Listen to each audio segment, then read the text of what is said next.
this point, you're like, oh, he's gonna kill the dad.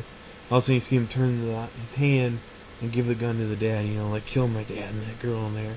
The dad's like, sneaking across the room. The guy's kind of moving in his bed like every movie. And he eventually gets the gun. He cocks the gun. And the creepy chick wakes up. And at this point, he just aims down the sights and pops her right in the neck, right here. But somehow she's alive and stronger than ever after being shot in the jugular. So she comes out and just starts fighting him like crazy, just punching him. And he's trying to, hit her with the thing, but it's kind of being a fight, and like, what the hell? She just got shot in the neck. That's not even possible. Meanwhile, this wakes the dad up, obviously, because he just fired a gun. And the wife is kind of like, oh, what am I supposed to do? There's nothing I can really do. I don't have a weapon or anything. So she tries to kind of run, and he's like flipping the beds to trap her. And the dad is fighting this chick in the bathroom, and he's just nailing her with this thing over, and she won't die. She won't die. And the dad, he runs out of the house to go back to the regular house, like out of the guest house. And the wife's like, oh no, like why is he doing that? Because he's scared he's gonna get shot. Because the wife picked up the gun, and he runs out of the house to the regular house. But the wife can't just follow him because her husband's getting his ass kicked by a girl, which isn't really, I don't understand why they put that in there. But anyway, they're fighting, and all of a sudden you just hear a gunshot, and the wife shoots the girl right in the eye, and she finally dies. She's laying on the ground, and like, oh, okay. So now body count's at two. There's two people left, the dad and Justin. And Justin's now on their side, kind of.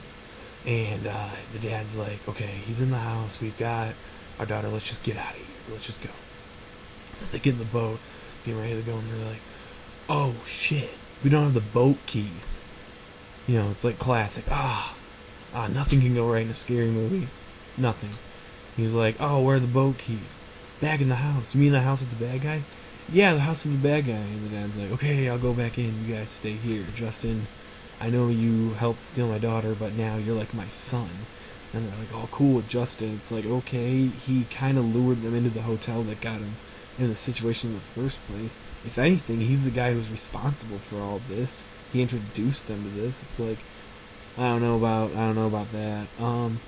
He goes back in the house, and he knows this guy raped his daughter, and this guy is creeping upstairs, and they have like one of those yelling matches, and he's like, come out here, fight you pussy. And then he's like, oh, your daughter's really hot. And he's like, don't you ever say that again. And then he's upstairs the whole time, and he opens a window, and he's like, oh, so you guys are planning a nice water escape to freedom. And the dad's like, oh no, I really gotta get this guy. So he runs upstairs, not checking out. He checks to a point, but after that he's just blindly going into rooms.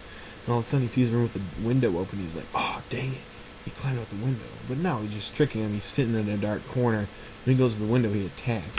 And there's like a 15-minute battle scene where the dad's just getting his ass whooped. Like, you think this dad's saying all these sweet things, but he's not backing it up at all.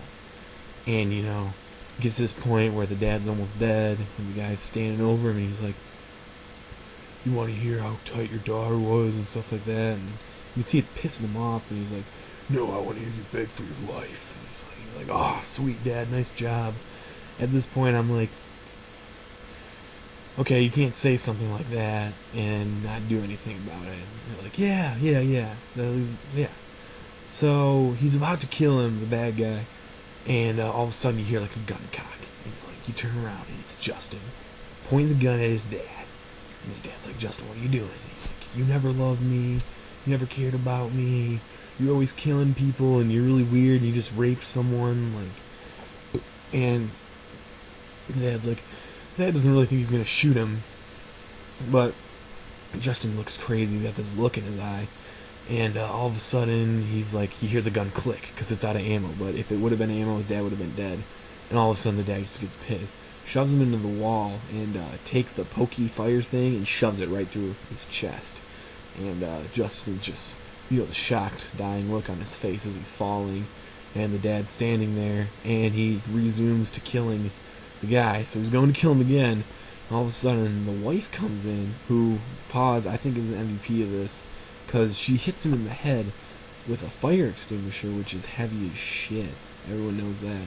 knocks him out, and then as he's falling, hits him again on the upside, and knocks him out even more. And at this point, you're like, is he dead? I don't really know, but back to what I'm saying, this wife is the MVP of this movie, even though everyone's like, oh, the dad's badass. It's like, no.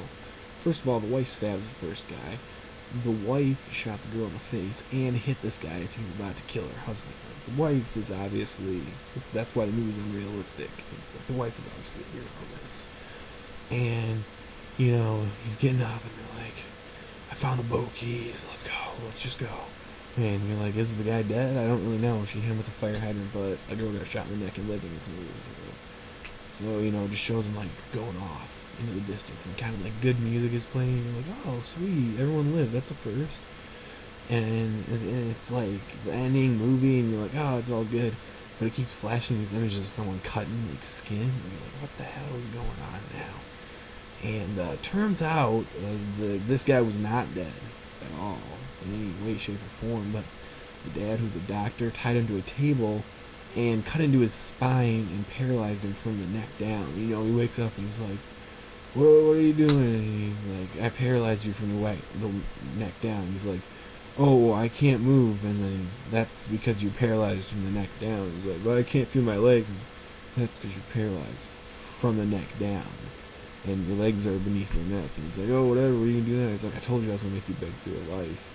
And he takes a microwave, which is 3 times the size of a regular microwave, and puts his head in it, and turns the microwave on with the door being open, which I don't know if anyone's ever used a microwave, but you can't do that. And you just see him, and his skin starts smoking. He's like, oh, he can't move because he's paralyzed from the neck down. And the dad's like, you know, he just kind of leaves the room, and his head blows up right on the camera. It's like, oh, that's gross. Like, that wasn't necessary. And the movie ends right there, and that's it. And it plays some kind of creepy, like, happy music, and you know, that is The Last House on the Left. If you want to go see it now, I pretty much told you the entire thing. So, thanks. Bye.